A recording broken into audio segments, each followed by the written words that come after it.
Bom dia a todos, bom dia a todas, bom dia para você que nos assiste pela Pop TV em Sobradinho e Porto Alegre ou nos escuta pela Cultural FM em Santa Catarina e no Rio Grande do Sul. Sejam todos muito bem-vindos e bem-vindas a mais um ICL Mercado Investimentos. Hoje, quarta-feira, mas não é qualquer quarta-feira, hoje é super quarta e as quartas o quê? As quartas usamos rosa, então é por isso que hoje estou com esse look. Talvez sim, talvez não, talvez seja só uma grande coincidência do acaso, mas hoje o que importa é que é super quarta, vão ser decididos os juros aqui no Brasil e nos Estados Unidos e isso deve ficar no radar durante o dia todo. Então deve ser o grande condutor tanto do mercado quanto das expectativas para o dia de hoje. A gente vai saber o resultado da super quarta só no final do dia, porque a decisão nos Estados Unidos acontece à tarde e aqui no Brasil só depois das 6h30. Então amanhã a gente conta para vocês se a gente vai ficar com um cara de Pikachu surpreso ou não, porque a expectativa já está dada e a gente vai contar para vocês qual é essa expectativa. Mas além disso, a gente vai voltar numa treta, já que hoje é super quarta, vamos voltar naquela treta do Donald Trump com a Lisa Cook, porque a Cook vai votar. Então, Cook vota hoje e a gente vai... Hoje segura a quinta série, porque vai ter Lisa Cook para todo lado. Ela vai votar porque ela não foi destituída do Fed. E isso pode deixar, inclusive, o resultado mais acirrado lá no FONC, que é o Comitê de Política Monetária dos Estados Unidos. Além disso, a gente vai passar pelo desemprego que ficou de ontem e vamos contar aí as principais notícias em relação ao desemprego, como é que está a informalidade, como é que foi a manutenção das vagas ali de um mês para o outro. Então a gente vai explicar tudo isso tintim por tintim no programa de hoje, mas antes já vamos começar pela nossa agenda, que já está movimentada desde cedinho. Então vamos lá, porque 3 horas da manhã no Reino Unido saiu o índice de preços ao consumidor e o núcleo. Às 4h30 da manhã na Alemanha, a Christine Lagarde fez um discurso na abertura de uma conferência sobre crises financeiras. Às 5 horas da manhã, já aqui no Brasil, saiu o IPC-FIP da segunda quadricemana de setembro. Então aqui o IPC-FIP é aquela medição que sai todas as semanas, né? Por isso quadricemana, é semanal, mas aqui não é o IPC da FGV, é o IPC, medição da FIP. A gente tem também às 6 horas na zona do euro o índice de preços ao consumidor e seu núcleo, final de agosto. E no Brasil, às 8 horas da manhã, saiu o IGP-10, que é como se fosse um análogo aí ao IPCA-15, é uma prévia do IGP da FGV. Então, do Índice Geral de Preços, só para todo mundo ficar na mesma página, da Fundação Getúlio Vargas. Então aqui a gente já tem uma prévia, a primeira prévia da inflação de setembro, só que na medição e na metodologia da FGV. Às 8h15 na Holanda, teve o Piero Cipollone falando na conferência do Banco da Holanda. E às 9h30 da manhã nos Estados Unidos, o Departamento do Comércio lá dos Estados Unidos já divulgou as construções de moradias iniciadas do mês de agosto. Então aqui, nessa primeira parte da agenda, o que fica em destaque é a inflação do Reino Unido e da zona do euro, sem grandes condutores por enquanto. Mas a gente não tem só isso na agenda. Vamos seguir aí para o nosso próximo quadro para vocês verem o que vem depois. Às 10h45 teve já decisão de política monetária no Canadá. É uma semana, gente, bem importante para juros. Vários bancos centrais começam a decidir os juros nessa semana. Quarta-feira a gente chama de super quarta porque junta Estados Unidos e Brasil. Mas outros países divulgam também a taxa de juros hoje e ao longo dessa semana toda. Caso aí também do Canadá que vocês estão vendo na tela. 11h30 da manhã saiu aqueles dados de petróleo, gasolina, destilados e taxa de utilização das refinarias nos Estados Unidos. E às 14h30 aqui no Brasil, fluxo cambial semanal. Esse velho conhecido nosso está toda semana na agenda. Às 15 horas nos Estados Unidos tem a decisão de política monetária e às 15h30 nos Estados Unidos também. E acho que mais importante que a decisão de política monetária é o que vem depois, que é justamente o que todo mundo está esperando, a coletiva do Jerome Powell, o que acontece depois da decisão. Então tem a decisão, o comitê se encerra, a decisão de política monetária é divulgada e logo depois tem essa coletiva do Jerome Powell, que normalmente traz as sinalizações dos próximos passos, as coisas que foram avaliadas durante a reunião, então quais aspectos foram levados em consideração, o que está sendo ponderado para as próximas reuniões, e normalmente é isso que o mercado quer saber. Então a coletiva ganha mais peso do que a decisão propriamente dita, que na maioria das vezes já é bem previsível. Às 16 horas tem PIB do segundo trimestre da Argentina, e aí depois das 6h30 tem a divulgação da nossa decisão de política monetária, que também não deve mudar muita coisa. O que a gente deve ter, né, tanto aqui quanto nos Estados Unidos, já está meio que dado. Nos Estados Unidos, a expectativa é de corte de 0,25 ponto percentual, a gente vai falar disso daqui a pouquinho. E aqui no Brasil é que a gente continue no mesmo ritmo, na mesma marcha, com a decisão parada, nada deve mudar por aqui. Mas o que também está todo mundo esperando é o comunicado que vem depois. Se vai ter já alguma sinalização de início de corte no fim desse ano ou no começo de 2026. Mas isso é assunto para daqui a pouquinho, porque a gente até já reuniu as expectativas para vocês para contar. Antes disso, vamos só dar um passinho para trás para entender o movimento de fechamento de ontem. Ontem a gente teve novo recorde aqui na nossa bolsa, foi um dia de mais um recorde atingido no fechamento e mais uma queda de dólar. E o movimento, né, o otimismo, ele foi generalizado aqui na nossa bolsa, aqui no Brasil. Várias ações foram para o terreno positivo em bloco e acabaram contribuindo para esse rompimento dos 144 mil pontos e esse novo recorde histórico aqui da nossa bolsa. Então vamos ver aí como ficou o fechamento para a gente passar por isso e entender o que levou também a esse fechamento recorde de 144 mil pontos depois dessa alta de 0,36 que vocês estão vendo aí na tela. Grande parte desse movimento veio justamente da super quarta. A expectativa pela super quarta tem feito a nossa bolsa subir. E como eu sempre falo para vocês aqui, o mercado ele age no boato, ele age na expectativa. Quando o fato ocorre, normalmente a expectativa já aconteceu, os ativos já subiram e às vezes quando o fato acontece de verdade, você tem a realização dos ganhos. Porque né, o fato foi confirmado, não vai ter nenhuma alta residual a partir daquilo, o mercado já vende os ativos em embolsa o lucro. Por isso que a gente sempre fala que ele acaba subindo, né, ou reagindo no boato e na expectativa. E faz alguns dias já que a gente tem uma expectativa de que a taxa Selic fique nos 15% e a taxa de juros lá nos Estados Unidos caia. Com esse movimento, se ele for confirmado hoje, a gente começa a ter uma diferença maior entre a nossa taxa de juros aqui e a taxa praticada lá nos Estados Unidos. Essa diferença atrai recurso especulativo para o nosso mercado financeiro, não é nem só para a nossa bolsa, mas para o nosso mercado financeiro como um todo, tanto para ganhar na Selic, com 15% ao ano, né? O recurso não é bobo nem nada, vai querer ganhar com isso, como também deve ter uma atração para mercados emergentes para ganhar na renda variável, com essa expectativa de menor ganho lá nas treasuries, né, nos títulos de dívida dos Estados Unidos. Como o Porto Seguro vai começar a pagar um pouco menos, né, não vai ter aquele pagamento tão bom pela segurança, o recurso começa a buscar outros mercados para tentar ganhar. E aí aumenta o apetite pelo risco na renda variável. Isso acontece nas próprias bolsas estadunidenses de Nova York, mas também nos mercados emergentes, sobretudo, porque tem ali um apetite um pouco maior pelo risco, você vai aceitar correr o risco de colocar seu dinheiro num país emergente para ganhar mais, então isso acaba trazendo o recurso para cá.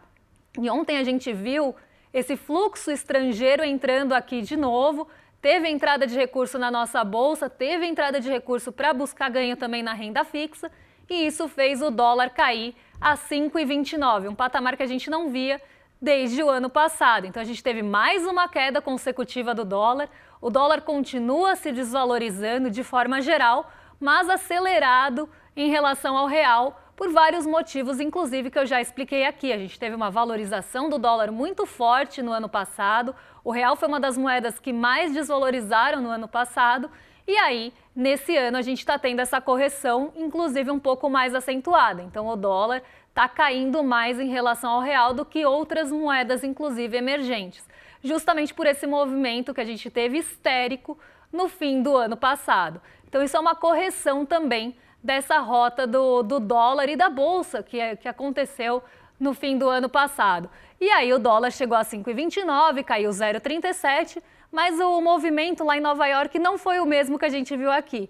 Apesar da gente ter essa expectativa de corte de juros nos Estados Unidos, isso deu um impulso alguns dias, principalmente para a Nasdaq, que é uma ação que tem um pouco mais de uma bolsa, é um índice que tem um pouco mais de sensibilidade a juros, até porque ações de tecnologia normalmente precisam mais de capital de terceiros, tem ali uma fatia maior de empréstimo, tem também mais risco, então acabam tendo uma sensibilidade maior a juros, mas ontem, mesmo com a expectativa de queda nos juros nos Estados Unidos, a Nasdaq ficou praticamente andando de lado e até caiu um pouquinho. Então não foi um dia positivo para Nova York, mas foi um dia positivo para outros mercados, principalmente emergentes, como é o caso aqui do Brasilzão. Então a gente teve alta na bolsa de novo e queda consecutiva do dólar. Espero que esse movimento continue por mais algum tempo, para que a gente tenha a nossa moeda um pouco mais valorizada em relação ao dólar. Só que isso também tem um custo alto, porque muito desse recurso está vindo aqui buscar diferença nos juros. E a gente tem uma taxa de juros muito alta aqui no Brasil, uma taxa de juros estratosférica e que não tem justificativa para essa taxa de juros. Mas ela está cumprindo esse papel de atrair recurso especulativo para cá e fazer alguma medida ali via câmbio, aliviar um pouco via câmbio. Não alivia totalmente os preços, mas alivia um pouco via câmbio. O problema é que você acaba esmagando toda uma atividade econômica com isso. Mas eu nem vou entrar muito nesse assunto, porque senão eu vou entrar numa caverna do dragão e não vou conseguir sair. Então amanhã, quando a gente tiver a decisão de juros, a gente aproveita para meter o pau no Copom. Agora a gente vai falar das expectativas em relação aos juros e a mudança que a gente teve aí na trajetória dessa briga que está acontecendo, inclusive na esfera mais judicial ali, que é entre Donald Trump e Lisa Cook. Então, a Cook fica, né? Cook fica e vota, a Cook incomoda Trump e está ali, né, ainda compondo a mesa que vota, né? Porque a gente tem dirigentes do Banco Central dos Estados Unidos que votam e tem dirigentes que não votam. A Lisa Cook vota, então Cook vota e Cook fica. É ótimo aí. Eu falei que hoje eu ia ter que segurar a quinta série. Eu estava lendo uma série de manchetes sem tentar rir. E elas eram... Estão falando que está todo mundo rindo da Cook também. Mas... olha só a série de manchetes que eu estava lendo hoje de manhã, e aí vocês veem se vocês não concordam comigo, que a gente tem que segurar, às vezes, a quinta série. Aqui é o Peter Navarro falando sobre Lisa Cook durante essa manhã. Estive na prisão com pessoas condenadas pelo mesmo crime que Cook cometeu. Cook deveria estar presa por ter cometido crime grave se fatos forem comprovados. Cook não deveria ter que ser julgada para perder o cargo no Fed por justa causa. Então, assim, né, a nossa quinta série, que não deixa essa cacofonia passar, acabou aí tomando também a nossa manhã. Nosso departamento de memes hoje não fez imagem, mas fez tarja. Então, a gente tem aí a Cook incomodando o Trump e nessa queda de braço, que agora deve ir, inclusive, para a Suprema Corte. O Donald Trump quer lutar ainda na Suprema Corte para demitir a Lisa Cook, mas Cook, por enquanto, fica no Banco Central dos Estados Unidos e, inclusive, vota. Toda essa correria para tirar a Lisa Cook do Banco Central dos Estados Unidos também tinha esse papel de tirar uma pessoa que foi indicada por Joe Biden para compor ali a mesa votante do Comitê de Política Monetária dos Estados Unidos e que Donald Trump vinha tendo atritos. Ele já atacou o Jeremy Powell, que é o presidente da instituição, atacou a Adriana Kugler, que não foi demitida, mas pediu para sair e foi comemorada essa decisão de pedido para sair. E agora ele tinha tentado forçar a demissão de Lisa Cook, que além de tudo é a primeira mulher negra a integrar o Comitê de Política Monetária dos Estados Unidos. Então também tem toda uma simbologia ali na pessoa da Lisa Cook em ser a primeira mulher negra a compor a mesa, e Donald Trump, a gente sabe que tem aí, principalmente falas muitas vezes machistas, muitas vezes racistas, então tem toda uma questão também que vai além das divergências em relação ali à votação ou não a favor da queda dos juros. Lisa Cook, para quem não sabe, da última vez não votou por queda. Então teve sim atrito, para também todo mundo ficar na mesma página, o Donald Trump quer forçar uma queda de juros a todo custo nos Estados Unidos. E por isso ele vem atacando o Jerome Powell sistematicamente, reiteradamente, dia após dia. Ele ataca Jerome Powell, ou ele, ou o Peter Navarro também, todos eles ali juntos, tentando atacar de alguma forma e forçar uma demissão. Ele tentou forçar também a demissão de Jerome Powell, tentar colocar ali, tirar as pessoas que não concordam com eles e colocar pessoas com afinidade com as suas políticas ou medidas econômicas para compor não só o Fed, mas outras esferas também nos Estados Unidos, de departamentos importantes nos Estados Unidos. E recentemente até teve uma decisão em relação a demissões que aconteceram favoráveis a Donald Trump e favoráveis à demissão, porque também na Suprema Corte tem ali uma maioria que vota a favor de Trump. Então é uma situação complicada, mas agora, nesse momento, pelo menos até hoje, Lisa Cook fica no FONC, vota hoje e vai para uma outra esfera de briga. Por enquanto, até separei aqui, o Tribunal de Apelação dos Estados Unidos negou o pedido de Trump para demitir Cook antes da reunião do Fed, porque justamente ele queria que fosse antes, para ter um voto a menos contra as suas expectativas. Mas tirando isso, então isso já posto, ela vai ficar para pelo menos essa decisão e a briga continua. E se a gente tiver qualquer atualização em relação a isso, a gente avisa vocês. Mas vamos ver como é que fica como ficam as expectativas para a decisão de juros, tanto aqui quanto nos Estados Unidos, porque a gente tem o monitoramento dessas expectativas e elas trazem ali como é que elas foram evoluindo ao longo do tempo. Então vamos colocar aqui na tela como fica essa evolução ao longo do tempo. Há um mês, então um mês aí atrás, a gente tinha a expectativa de 14,6%, que a taxa de juros ia ficar no patamar atual lá nos Estados Unidos, entre 4,25% e 4,5%, e 85,4% das expectativas mostrando que a taxa de juros ia cair para 4% e 4,25%.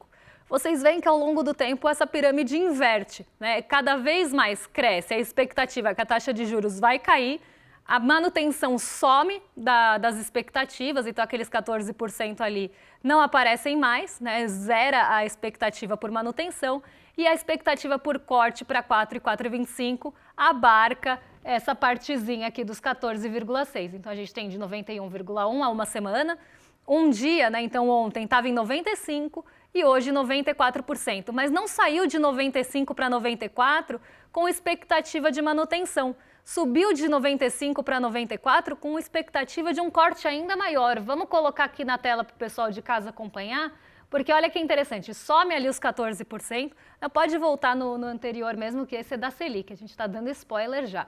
Some ali os 14%, e aí a gente começa a ter uma abertura de um corte maior, de 3,75 a 4%. Então, um corte maior do que 0,25 ponto percentual aqui, já um corte de meio ponto. Então, 8,9%, 5%, 6% das expectativas apontam até para um corte maior. Não deve ser o que vai acontecer, deve ser um corte de 0,25 mesmo, e aí o que se espera é a sinalização para as próximas reuniões. Então, depois do corte feito, qual vão ser os próximos passos do Fed? Será que vai ter um corte mais agressivo? Será que não vai ter? As projeções e o mercado espera que não vai ter uma agressividade maior nos cortes e que os cortes devem ser feitos, inclusive, com cuidado. Mas as expectativas já começam a mostrar uma probabilidade, ainda que pequena, de cortes maiores. Então, o que esperar para hoje? Corte de 0,25 ponto percentual nos Estados Unidos. Já aqui no Brasil, más notícias para a gente, porque a taxa de juros deve continuar em 15% ao ano, não deve ter mudança e as projeções também mostram para isso. Então apontam para isso. Vamos ver aqui agora sim o nosso quadro da Selic, porque 100% dos respondentes, foram 38 instituições financeiras respondentes, e as 38 responderam que a taxa Selic deve continuar em 15%. Então, sem mudança aqui no Brasil, as projeções ficam no patamar atual, mas tem algumas mudanças que podem vir ao longo do tempo. Não esse ano ainda, mas nos próximos anos. Então, nos próximos anos não, nos próximos meses. Vamos ser justos aqui para o começo de 26. Vamos ver como é que fica essa tabelinha que eu acho que a gente tem aqui, que mostra como é que ficam as projeções para as próximas reuniões. Então, para esse ano, a mediana das expectativas ficaram todas em 15%. O mercado não está arriscando falar que a Selic vai mudar esse ano. Pode ver em setembro 15, em novembro 15, para o fim do ano 15. E olha que curioso, a Selic no fim de 2026 está exatamente igual a gente viu no Focus. Os 38 respondentes lá que colocaram as suas projeções na pesquisa, que é a pesquisa do Broadcast, falaram que iam ficar ali, né, nos 15%. Aqui, que eles fazem projeções para outros períodos, a gente vê o fim de 2026 bem parecido com o Focus. E por que eu estou chamando a atenção para isso? No Broadcast, as instituições dão o nome, então você sabe quem que está respondendo o quê. E ficou muito parecido com as projeções exatamente igual, né? 12,38 não é uma taxa que a gente normalmente vê. E ficou exatamente igual ao que apareceu no Focus. Só que quando a gente olha para a inflação, para projeção de inflação, e projeção de inflação mexe com expectativa, a gente não pode tirar isso do radar. Quando você fala, eu projeto uma inflação acima da meta, isso mexe com a expectativa das pessoas e as pessoas podem, inclusive, correr na frente para ajustar preço e gerar a própria inflação. É aquela coisa de expectativa autorrealizável. Mas, quando a gente fala de Selic, está exatamente igual, Focus e projeção com nominho, porque o Focus é sigiloso, sinônimo é ótimo, né? Da onde eu tirei isso? É sigiloso, então você tem ali as respostas, elas não são abertas, você não sabe quem respondeu o quê. E aqui está exatamente igual. Quando a gente vai para a inflação, o Focus normalmente tem pessoas que botam a inflação lá em cima, que colocam inflações que não fazem muito sentido, porque elas estão anônimas. Era essa a palavra que eu queria lembrar. Não sinônimas, né? Pelo amor de Deus. Porque elas estão anônimas lá no Focus. Quando elas botam o nome na projeção que elas precisam falar, né, quem que está respondendo o quê, aí as projeções não são tão estapafúrdias. Então aqui a gente vê, né, que o anonimato às vezes também protege quem quer mexer com as expectativas, principalmente de inflação, mas que isso não acontece na Selic. É uma coisa até curiosa para a gente pensar. Por que as pessoas querem mexer com a expectativa de inflação? Por que elas querem colocar que um determinado período vai ter uma inflação tão acima quando elas estão anônimas, mas quando elas colocam o nome elas não têm coragem de falar? E ao mesmo tempo, aqui estão repetindo exatamente o comportamento do Focus. Então, a gente vê que o mercado ele também tem seus artifícios para fazer pressão e isso fica muito evidente, principalmente nessas respostas aqui bem alinhadinhas com o Focus, que já é conhecido por ser o garoto de recados do mercado financeiro. Agora vamos mudar de assunto, porque as expectativas elas não são muito boas aqui para o Brasil em relação à Selic, mas a gente tem pelo menos uma boa notícia para dar para vocês, que é em relação ao desemprego. O desemprego ele teve uma nova queda em julho, atingiu o menor patamar de 5,60 desde o começo da série histórica. A série histórica da PNAD contínua começou em 2012 e pela primeira vez a gente atinge o menor patamar de desemprego aí da série histórica em 5,60. No ano passado a gente tinha uma taxa de desemprego bem maior, ali em torno dos 6,90 no mesmo período. Então a gente vê que teve, né, essa queda do desemprego, aquela alta que já é esperada no começo do ano pelo fim das vagas temporárias e agora entra em declínio de novo, chegando a 5,60%. O que a gente precisa ver aqui é, será que o desemprego do Brasil está caindo com qualidade ou sem qualidade? Porque a gente precisa ter um equilíbrio aqui. Não adianta cair o desemprego, a gente tem um desemprego baixo, mas as vagas serem de pouca qualidade ou o rendimento cair. Então vamos ver como é que ficou o rendimento do Brasil, né, os salários médios aqui reais do Brasil nesse mês de julho. A gente tem aquele outro gráfico com os rendimentos? Esse mesmo. Então a gente vê que aqui em maio de 2024 os rendimentos médios saem lá de R$ 3.353 e desde então a gente tem um aumento de rendimentos e do mês passado para esse até uma pequena queda, mas uma queda aí real de R$ 2. praticamente uma estabilidade. Então, o rendimento, ele também vem subindo ao longo do tempo junto à queda do desemprego.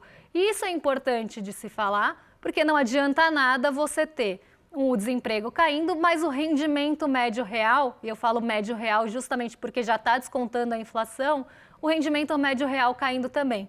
Então aqui a gente tem um ponto positivo, pelo menos, que é o desemprego caindo com aumento, dos rendimentos. Outro ponto que deve ser observado é em relação à informalidade, porque a informalidade ainda é um desafio em relação ao nosso mercado de trabalho. Por mais que a gente tenha, né, um desemprego baixo, um rendimento médio real em ascensão, a gente ainda tem um grande desafio que é uma alta taxa de informalidade.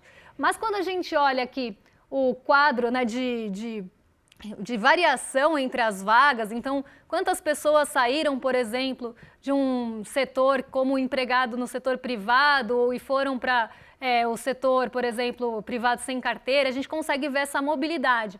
Então, a variação do número de empregados em cada uma das categorias.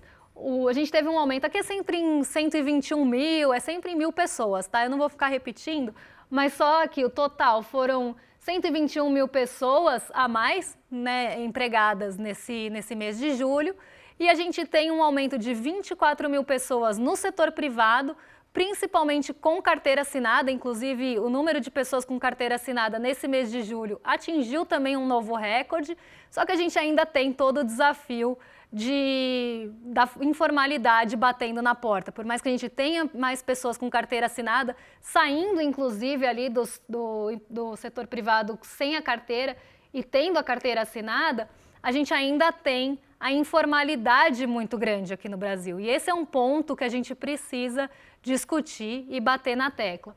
Só passando aqui rapidamente, né, quando a gente olha a conta própria, que é justamente aqui normalmente que está a informalidade, a gente tem a conta própria, as pessoas que trabalham por conta, com CNPJ ou sem CNPJ. E aqui a gente vê que teve um aumento também de pessoas empregadas por conta própria, 160 mil pessoas. E muito desse aumento veio justamente da conta própria sem CNPJ, 144 mil pessoas nessa categoria. Então isso mostra esse desafio ainda, porque trabalhar por conta própria sem CNPJ quer dizer que a pessoa está na informalidade. E essa informalidade, ela acaba trazendo menores condições ali, ou piores condições de seguridade social, você não tem, né, uma condição boa para você renegociar salário, você vai renegociar com quem você trabalha por conta própria. Você normalmente está ali prestando algum serviço ou ali no comércio informal. Então a gente tem várias categorias ali, né, que também dependem de demanda. Então essas pessoas que estão ali no conta própria sem CNPJ é que preocupam, justamente porque elas mostram que a gente ainda tem um aumento de pessoas de um mês para o outro na informalidade. E esse é o grande desafio. Apesar de a gente ter um desemprego baixo e um rendimento em alta, a gente ainda precisa vencer esse desafio da informalidade aqui no Brasil. Agora eu quero fazer um convite para vocês, antes de entregar o programa para os nossos vizinhos de cima, que é justamente para o Despertar 2025. Hoje é quarta, está chegando, está logo aí. A gente já tem, né, sexta-feira, o primeiro dia do Despertar. Eu vou estar lá, toda a equipe do ICL vai estar lá, a gente vai ter palestrantes incríveis ao longo dos 2 dias. Tem a Marina Silva, tem a Daniela Lima, que vocês pediram bastante aqui no chat, porque eu acompanhei. Então tem um monte de gente legal que vai falar com vocês no Despertar, além das pessoas que vocês já convivem todas as manhãs. Vocês vão ter a oportunidade de conhecer pessoalmente. Quer participar junto com a gente desse encontro? É só entrar em despertar2025.com.br ou apontar a câmera aqui no QR Code, que vocês já garantem o ingresso. E corre porque está acabando, deve ter pouquíssimo ingresso daqui para sexta. Então, se você tem interesse, corre lá, garante seu ingresso e a gente se encontra na sexta-feira. Agora, eita que caiu o negócio da câmera. Agora a gente vai entregar para os nossos vizinhos de cima, para o William De Luca e o Guga Noblar. Eles já estão a postos para receber vocês e a gente volta amanhã E hoje a gente tem uma participação especial no rolê. Acabaram de falar aqui na Voz da Minha Consciência que vai ter Bom Dia a Todos lá no rolê, porque Lucas Rocha se junta aí a William Deluca e Guga Noblar. Então, um trio imperdível daqui pra frente. Vocês estão em mais que excelente companhia. E eu volto amanhã para trazer os principais aspectos que mexem com a nossa bolsa, com o nosso bolso e com as nossas vidas. Um beijão e até amanhã, pessoal! A primeira edição da revista Liberta já nasce histórica. A gente vai mergulhar no julgamento de Bolsonaro e militares de alta patente pela tentativa de golpe de Estado. Teremos artigos inéditos e exclusivos assinados por grandes jornalistas do ICL: Eduardo Moreira, Chico Sá, Heloísa Vilela, César Calejon, Chico Pinheiro, Cristina Serra e muito, muito mais. Quem está por trás do processo? O que é que está em jogo? O que nesse momento revela sobre os limites da nossa democracia? É uma cobertura que você não vai encontrar na grande mídia, com detalhes, profundidade, é a verdade nua e crua. Olá, olá, olê, olê, olê, olá. Eu sou o Lindener Pareto, historiador, e tenho um convite especial para vocês para acompanharem o Provocação Histórica aqui nos canais do Instituto Conhecimento Liberta. Toda quarta-feira, às 7 da noite, logo após o ICL Notícias segunda edição, convidados e convidadas que ajudam a gente a pensar o passado, a criticar o presente e a projetar alternativas de futuro para um Brasil diferente, para um mundo diferente. E se no cotidiano dificílimo do trabalho você perdeu o episódio inédito, não se preocupe, você pode assistir também toda quinta-feira a reprise, logo após o Rolê ICL, ao 12h30. Venha para o Provocação Histórica.